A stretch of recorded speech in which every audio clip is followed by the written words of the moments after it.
Hello there, this is the week 14 introduction video. So I wanted to take just a moment and kind of outline how the rest of the course is going to look.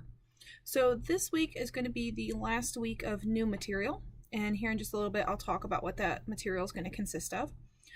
Next week is going to be a review week, so you're not actually going to have any work that's due next week. It's going to be a week for you to review and get ready to take the exam the following week. So I really do want to encourage you during next week, don't think of that as a week off.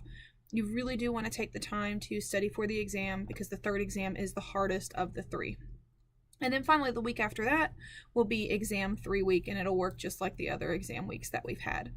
Now, the third exam is not cumulative. It is only going to be over Module 3 material. So do keep that in mind.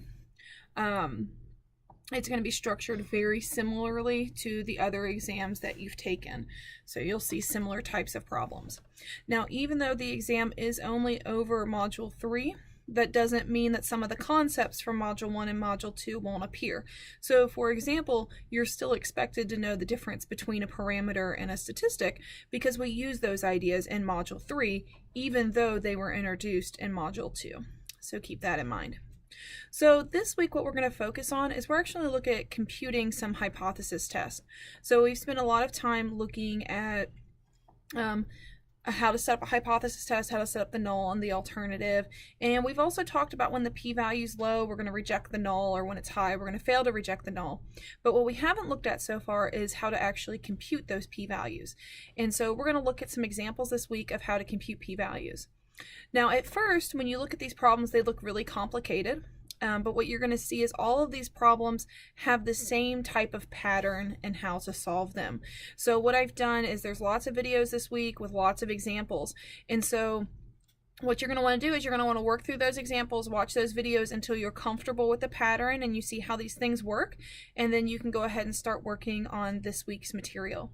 So again, there's lots of examples. Some of you are going to pick it up very quick, some of you are going to need more examples, so that's why I've provided a whole bunch of them. But like I said, once you see the pattern and how to solve these, they're all pretty much work the exact same way.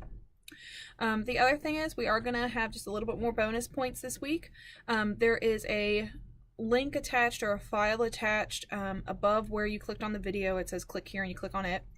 And what you're going to do when you click on that document is you're going to see the very first page is an example that I worked in one of the videos. It's in the two-tail video, I think. And then the first actual problem on the worksheet was also worked in one of the videos. So the first two have already been worked for you. Now the third problem though, and give me just a second here, the third problem, you'll see that it starts out, suppose you manage a factory that makes crowns. That problem I didn't work in the videos, so if you work that problem out to completion and you email me that problem by Friday, if you get everything correct in the problem, then you'll get 4 bonus points on the exam. And then if you only get part of the problem correct, I'll give you partial accordingly. So, as always, if you have any questions, please feel free to ask. Also, don't forget that the Beyond the Classroom 3 is due this Friday. But like I said, I'll be around if you have any questions, and I hope you have a great week.